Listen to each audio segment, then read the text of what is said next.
서기 2050년 90억 번째 아이가 태어났습니다. 엄청난 인구 증가로 위기에 처한 지구. World food prices have skyrocketed due to shortages caused by a prolonged drought. Urban streets have become massive homeless shelters filled with people who came to the city for food but couldn't find a place to live. People are rioting around the world, demanding rice and bread and causing serious tensions with their governments. 이 위기에서 인류를 구원할 열쇠는 어디에 있을까요?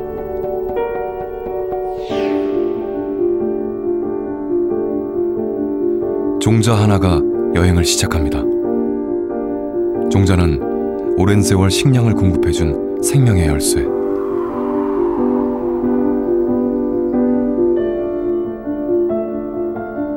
만약 이 지구에서 종자가 사라진다면 우리의 미래는 어떻게 될까요?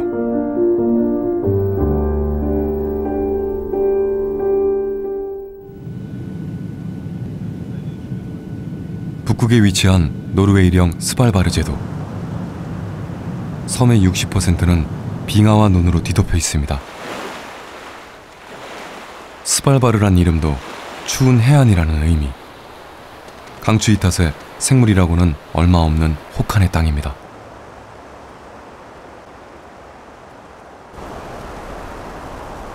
그런데 이곳에 전 세계에서 모은 씨앗을 저장하는 종자 보관소가 자리해 있습니다. 사람의 발길이 닿기 힘든 북극에 종자 보관소를 만든 이유는 뭘까요? 해발 130m 높은 곳에 위치하고 지하 120m 깊은 땅 속에 종자를 보관하면 자연재해가 일어나도 안전합니다. 뿐만 아니라 핵 폭발에도 견딜 수 있을 만큼 견고하게 만들어졌습니다. So the purpose of the Svalbard Seed Vault was really to establish a place where, first of all, it would be stored forever and not really need external things like electricity, right? And because the temperature would remain constant without having to have the additional need of input. And it would be stored securely because it would be in a fairly isolated place. 잿더미로 변한 인류 최후의 날. 종자 보관소만 남아있다면 인류에게는 한 가닥 희망이 있습니다. 이날을 대비해 저장해둔 종자에 다시 미래를 걸어볼 수 있는 겁니다.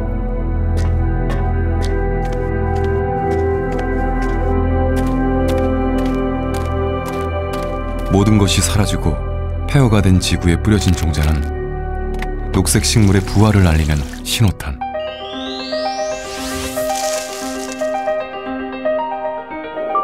인류의 터전인 푸른 지구는 하나의 종자로부터 다시 시작될 것입니다.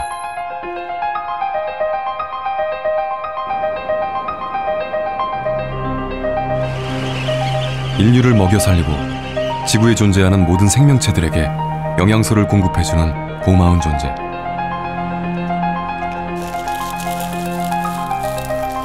종자는 식물의 씨앗을 의미합니다.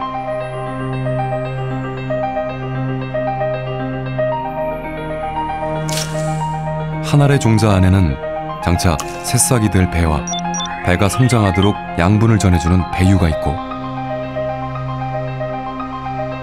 탄수화물, 지방, 단백질, 그리고 각종 무기물들이 다양하게 들어있습니다.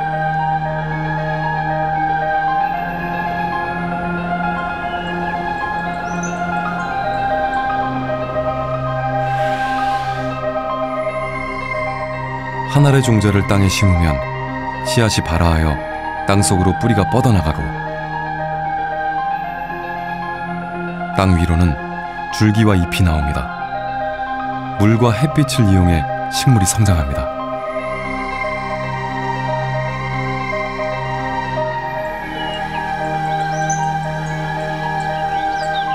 이때 잎에서는 중요한 화학작용이 일어나는데 바로 광합성입니다. 광합성은 식물세포 속에 있는 엽록체에서 일어나는 것으로 녹색 색소를 품은 엽록소가 중요한 역할을 합니다. 광합성 과정을 좀 더 자세히 들여다보면 햇빛을 에너지로 사용하여 물과 이산화탄소를 포도당과 산소로 전환하는 지구에서 가장 중요한 생물학적 공정입니다.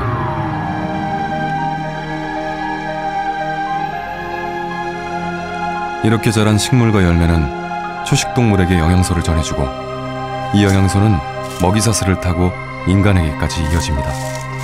결국 종자가 모든 먹이사슬의 출발점인 셈입니다.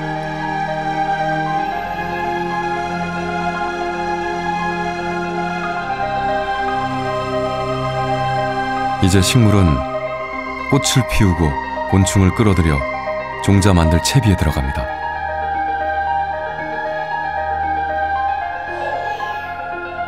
생식기관인 꽃 안에서 난세포와 화분이 만들어지고 수정을 통해 종자가 형성됩니다.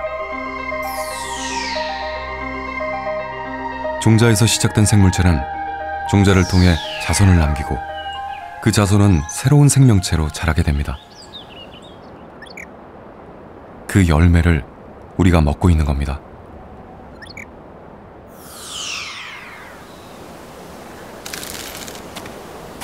종자는 인류의 삶에도 큰 변화를 가져왔습니다. 인간은 수많은 식물 종자 중 식량으로 사용할 수 있는 것을 골라 재배했습니다. 인간의 선택을 받은 종자, 바로 작물입니다. 쌀과 밀과 옥수수와 콩, 현재 우리가 재배해서 먹고 사는 식량 자원이 그 옛날 인간의 선택을 받은 종자, 작물들입니다. 오랫동안 수렵으로 먹을 것을 구해왔던 인류는 종자를 이용할 줄 알게 되면서 한 곳에 정착해서 농경생활을 시작했고 농경생활을 통해 식량을 저장하는 지혜를 갖게 됐습니다.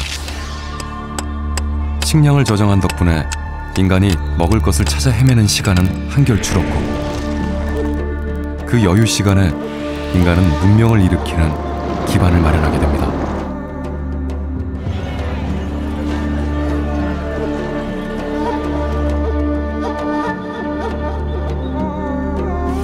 그래서 밀, 쌀, 옥수수 등 중요 작물들의 원산지 부근은 문명의 중심지가 됩니다. 중국 최초의 문명이 시작된 황허강 유역, 비옥한 황토가 퇴적된 강 주변에선 쌀 농사가 잘 되어 황허 문명이 꽃피었습니다.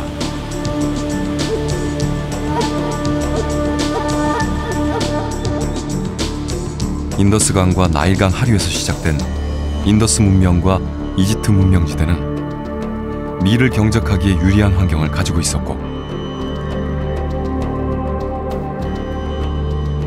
잉카 문명의 중심지 안데스는 옥수수의 원산지이기도 합니다. 결국 문명은 쌀, 밀, 옥수수 등의 작물을 재배하기 좋았던 곳에서 시작됐습니다.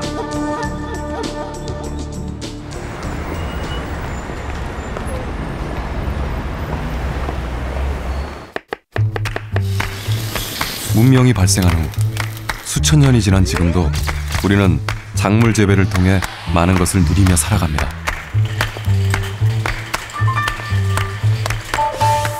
우리가 먹고 입고 즐기는 의식주의 대부분이 종자에서 비롯된 것들입니다.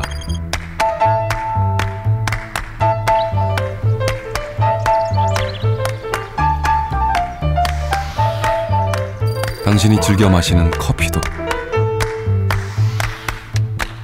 당신의 스타일을 완성하는 옷도, 당신이 앉아있는 나무 의자도 모두 종자에서 시작된 것들입니다.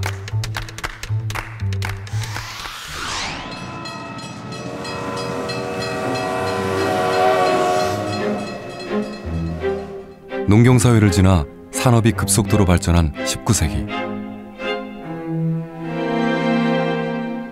세계 인구가 크게 증가하기 시작했습니다.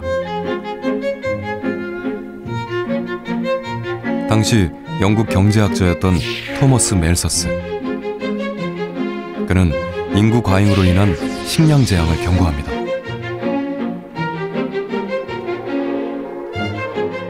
식량은 산술급수적으로 증가하는 반면 인구는 기하급수적으로 늘어나 머지않아 지구에 큰 식량 위기가 닥친다는 겁니다.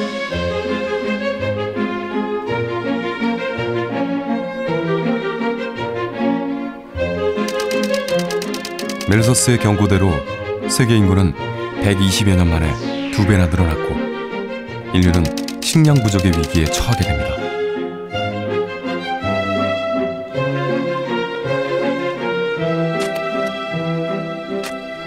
자연의 섭리에 의존한 그동안의 농사법으로는 늘어나는 인구를 감당할 수 없었습니다.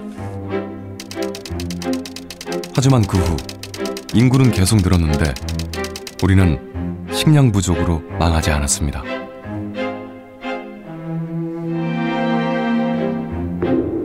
인류는 식량 문제를 어떻게 해결했을까요?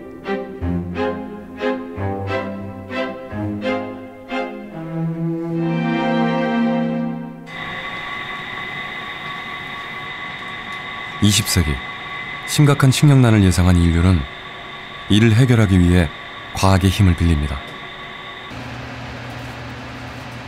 바로 육종입니다. 육종은 우수한 품종을 얻기 위해 품종을 개량하는 것으로 종자의 교배를 통해 신품종을 개발하는 것을 뜻합니다. 피망과 고추를 교배해 오이맛 고추를 얻은 것을 육종의 한 예라 할 수 있습니다. 현재 우리가 먹고 있는 대부분의 작물과 채소, 과일은 육종을 통해 얻은 산물들입니다. 인간은 더 크고 병충해에 강하며 좀 더 손쉽게 작물을 재배하기 위해 육종을 연구해왔습니다. 만약 빨갛고 큰 사과를 원한다면 작지만 빨간 사과와 파랗지만 큰 사과를 교배합니다. 여기에서 나온 다양한 사과 중 빨갛고 큰 사과를 골라내는 것이 전통적인 육종의 시작입니다. 이렇게 선택된 빨갛고 큰 사과의 종자를 심으면 이전보다 빨갛고 큰 사과가 많이 나타나게 됩니다. 다음 때에서는 빨갛고 큰 사과가 더 많이 수확되고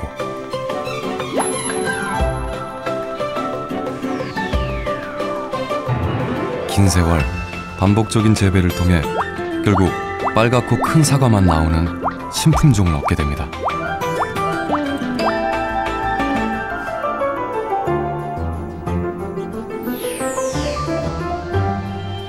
육종을 통해 신품종을 만들어 성공한 대표적인 예가 난쟁이 봄밀입니다.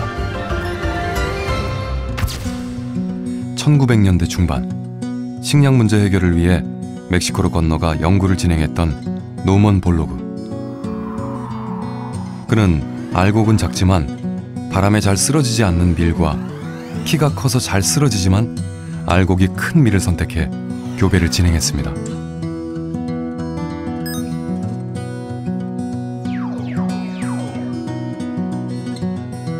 그 결과 알곡이 크고 키가 작아 바람에 강한 난쟁이 봄밀을 개발하는 데 성공합니다.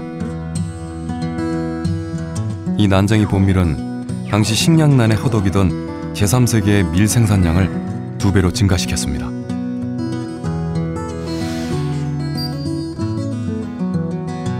아시아에서는 이 기술을 벼에 적용해 생산량이 높은 난쟁이벼를 개발했고 각국의 식량 문제를 해결하는 데 활용했습니다.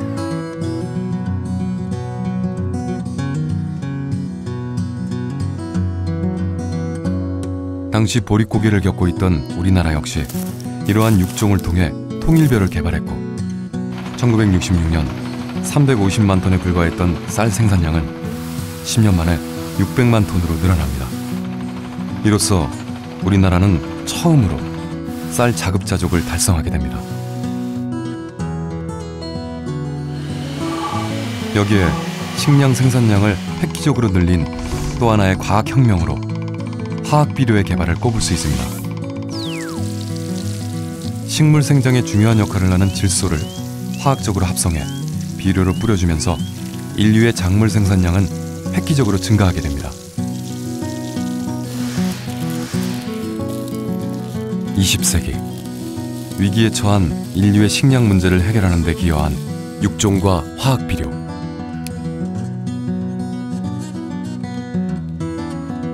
농업과학의 놀라운 발전은 인류에게 혁명이라 부를 수 있는 식량 증산을 가져왔습니다. 그리고 우리는 이 놀라운 식량 증산을 제1의 녹색 혁명이라 부릅니다. The yield of corn has increased sevenfold since the beginning of hybrids. The yield of rice has increased 2 or 3 times in the last 70, 80 years. So a way of looking at that is we'd need that much more land to feed the same amount of people. And so if the Green Revolution didn't happen, or if plant breeding didn't happen, we'd need basically 3 to 7-fold more land to feed the same amount of people, the people we have today. 19세기 늘어나는 인구로 인해 식량 부족에 처했던 인류는 녹색 혁명을 기점으로 위기에서 벗어납니다. 멜서스는 과학기술을 통한 식량 증가를 미처 예상하지 못했던 겁니다. 대신 녹색 혁명의 주역인 노먼 볼로그는 인류를 기아에서 구한 공로로 노벨 평화상을 수상했습니다.